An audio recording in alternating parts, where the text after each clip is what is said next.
भूगोल के वीडियो में आपका स्वागत है। तटीय राज्य, द्वीप, इन सबसे बनने वाले महत्वपूर्ण क्वेश्चनों का संग्रह किया है हमने। शुरुआत करते हैं। पहला टॉपिक है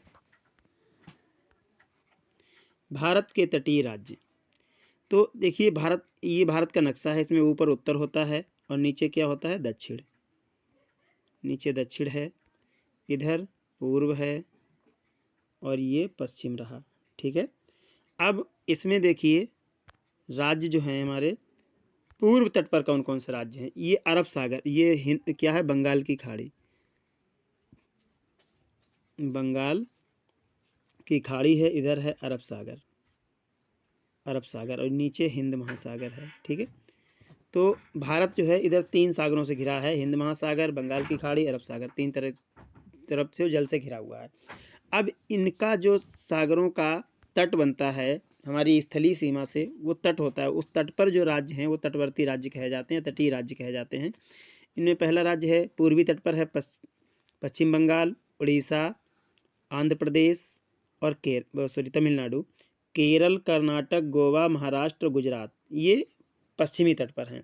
इधर वाला पश्चिमी तट है, तो आप देख लीजिए पश्चिमी तट के राज्य और पूर्वी तट के राज्य। ठीक है। इसके बाद में नेक्स्ट, आधार रेखा। आधार रेखा क्या होती है? अंतः स्थल से सागर की ओर निकले भागों को मिलाने वाली रेखा। ये मिलाने वाली रेखा पढ़ा जाएगा। मिलाने वाली रेखा, सीधी रेखा को क्या कहते हैं? आधार रेखा कहते हैं। जैसे मान लीजिए ये हमारा अंतः स्थल है और यहाँ से जो सागर की ओर निकला है, तो यहाँ से जो हम सीधी रेखा जो ले जाएंगे, उस सीधी रेखा को हम क्या कहेंगे? जो भी सीधी रेखा यहाँ से ले जाएंगे उस सीधी रेखा को आधार रेखा कहा जाएगा। भारत की जो अंतः स्थल है वहाँ से बाहर निकले हुए भाग की तरफ जाने वाली सीधी रेखा। अगला है क्षेत्रीय सागर। किसी देश का प्रादेशिक जल, किसी देश के क्षेत्र में जो जल आता है, किसी देश का समुद्र में जहाँ तक जल पर अधिकार होता है वो क्षेत्रीय सागर कहलाता है। अनन्य आर्थिक क्षेत्र क्या होता है? किसी भी देश के आधार रेखा से 200 समुद्री मील तक की दूरी, ये अनन्य आर्थिक क्षेत्र होता है। यहाँ पर जो है कोई भी देश अपनी आधार रेखा से 200 मील तक के समुद्र में अंदर जाकर के वहाँ तक उसका अधिकार होता है। अगला है, प्राचीन भारतीय इतिहास में हिंद महासागर का सूचक नाम क्या था? ये रत्नाकर था। पहले हिंद महासागर का सूचक नाम था रत्नाकर। भारत का औसत समुद्र तल नापा जाता है। ये मोस्ट इंपॉर्टेंट क्वेश्चन है, इसको स्टार लगा करके नोट किया जाए। ये है चेन्नई तट से नापा जाता है। औसत समुद्र तल भारत का चेन्नई तट से नापा जाता है। चौराबाड़ी ग्लेशियर के पिघलने से जो झील का निर्माण हुआ, वह झील कौन सी है? चौराबाड़ी तट के पिघलने से जिस झील का निर्माण हुआ, गांधी सरोवर झील है। स्थलीय भाग एवं आधार रेखा के मध्य, स्थलीय भाग एवं आधार रेखा के मध्य सागरी जल को कहा जाता है आंतरिक जल। भारत के तट, गुजरात या काठियावाड़ का तटीय मैदान। गुजरात या काठियावाड़ का तटीय मैदान जो है,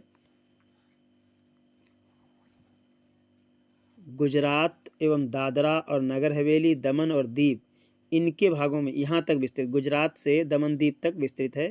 तो इसको गुजरात तट कहते हैं या काठियावाड़ तटीय मैदान या काठियावाड़ तट कहते हैं। पश्चिम का तटीय मैदान कौन सा है?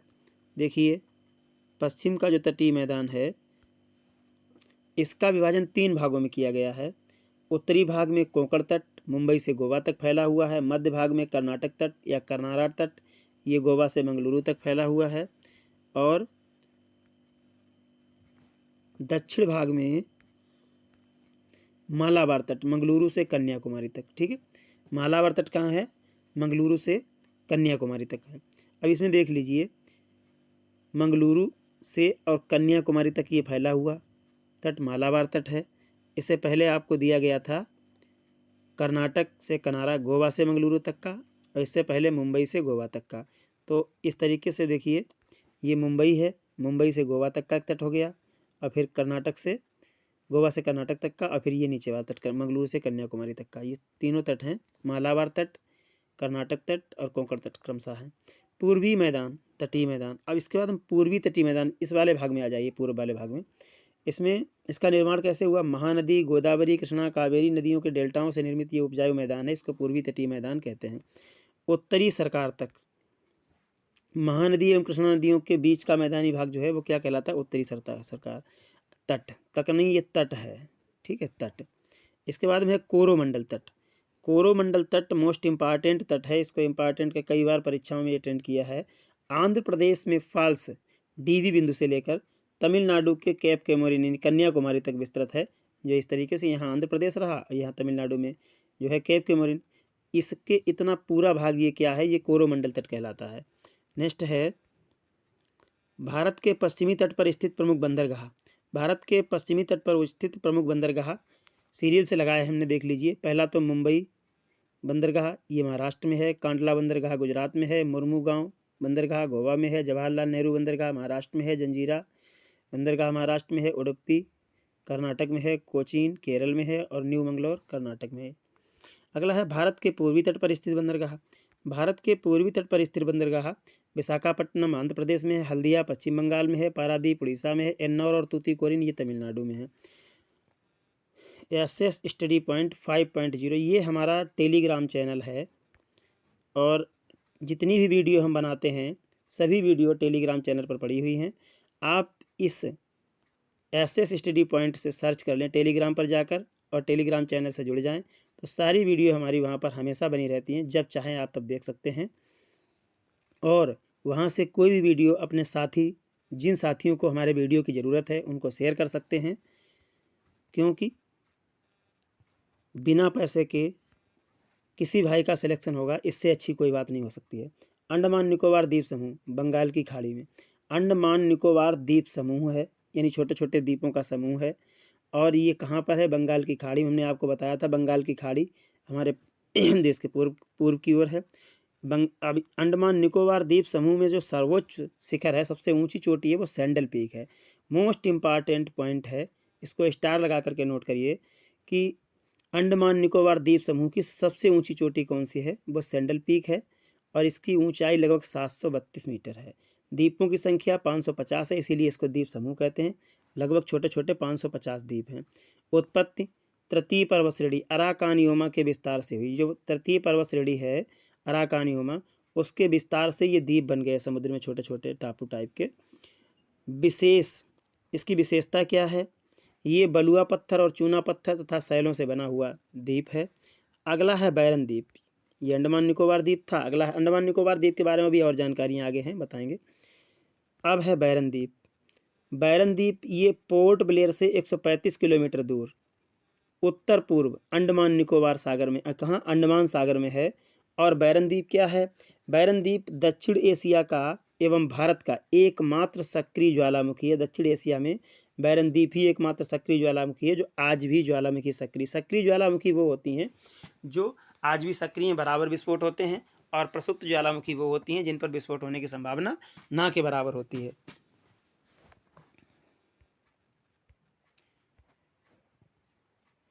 अगला है नारकोंडम द्वीप।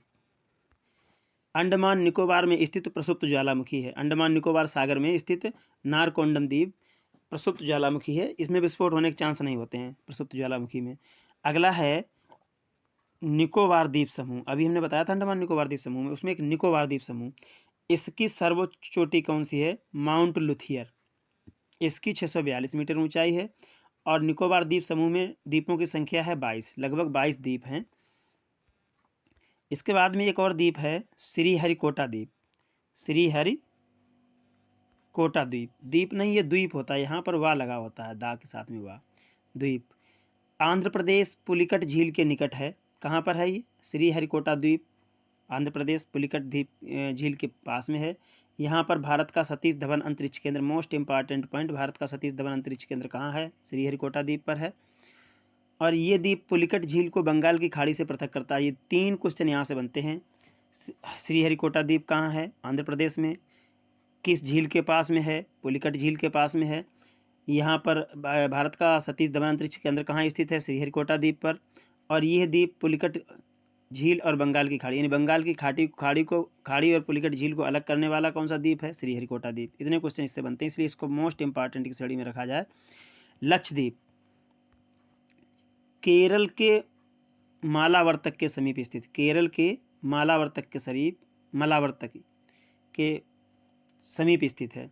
तो ये केरल के पास में है, केरल के पास में लक्षद्वीप।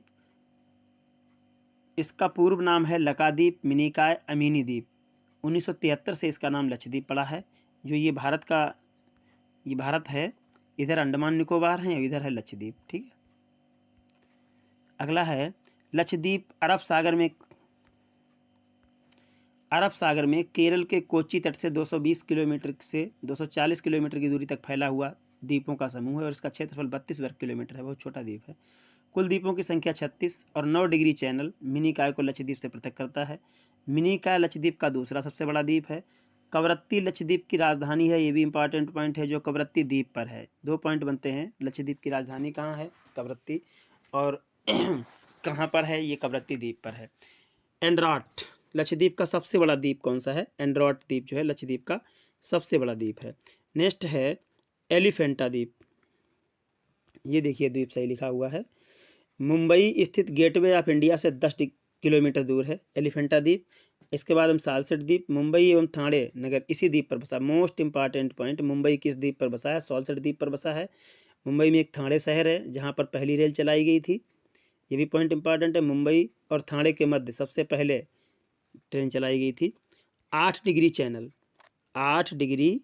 चैनल मिनिकॉय यानी भारत व मालदीव के मध्य है। 8 डिग्री चैनल किसको अलग करता है?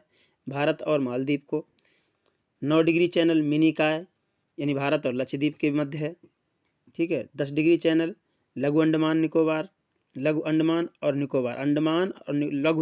निकोबार के मध्य है। Duncan pass, most important point है डंकन पास, लघु अंडमान व दक्षिण अंडमान के मध्य डंकन पास है। कोको चैनल, कोको द्वीप यानी म्यांमार, ये कोको द्वीप म्यांमार की स्थिति में है। वह उत्तरी अंडमान के मध्य है। पाक स्टेट, तमिलनाडु व श्रीलंका के मध्य। देखिए यहाँ पर ये भारत है और यहाँ पर ये रहा श्रीलंका। तो ये है मन्नार की खाड़ी भी यहाँ पर है। और पाक स्टेट इसको कहते हैं, पाक जलडमरू मध्य कहते हैं। ठीक है। इतनी चीज़ें ध्यान रखिएगा। और इसके बाद में मन्नार की खाड़ी तमिलनाडु व श्रीलंका के मध्य। राष्ट्रीय राजधानी क्षेत्र में सम्मिलित भाग कौन सा है? दिल्ली राष्ट्रीय राजधानी में क्षेत्र में सम्मिलित है। हरियाणा सम्मिलित है। हरियाणा में फरीदाबाद, गुरुग्राम, मेवात, रोहतक, सोनीपत, जींद, रेवाड़ी, झज्जर, पानीपत, पलवल, भिवानी, महेंद्रगढ़ एवं करनाल जिले, इतने जिले हरियाणा के NCR यानी राष्ट्रीय राजधानी में शामिल हैं। नेक्स्ट है उत्तर प्रदेश के कितने जिला शामिल हैं? मेरठ, गाजियाबाद, गौतम बुद्ध नगर, हापुड़, बुलंदशहर, मुजफ्फरनगर, शामली और बागपत जिले, ये शामिल हैं NCR में। राजस्थान से ओनली 2 जिले हैं। कौन कौन से हैं? अलवर और भरतपुर जिले। अब देखिए क्षेत्रफल की दृष्टि से 5 बड़े राज्य कौन कौन से हैं? राजस्थान 2239 यानी 3,42,239 वर्ग किलोमीटर क्षेत्रफल इसका। मध्य प्रदेश का 3,82,052 वर्ग किलोमीटर है। महाराष्ट्र का 3,07,713 वर्ग किलोमीटर है। उत्तर प्रदेश का 2,40,928 वर्ग किलोमीटर है। और गुजरात का 1,66,244 वर्ग किलोमीटर क्षेत्रफल है। तो ये क्षेत्रफल की दृष्टि से बड़े राज्य हैं। इनको आप याद कैसे करेंगे? इनको आप याद करेंगे, R से राजस्थान हो गया, M से मध्य प्रदेश हो गया, M से महाराष्ट्र हो गया, U से उत्तर प्रदेश हो गया। रम्मुज करके याद कर लेंगे इसको। ठीक है। RMU रम्मुज। और जनसंख्या की दृष्टि से 4 बड़े राज्य हैं। तो इसमें सबसे पहले है उत्तर प्रदेश, महाराष्ट्र, बिहार, पश्चिम बंगाल। 2011 की जनगणना के अनुसार ये भूगोल की कुछ जानकारी थी जो हमने आपके सामने पेश की है। फिर मिलते हैं किसी अगले वीडियो में चुनिंदा टॉपिक के साथ। तब तक के लिए नमस्कार।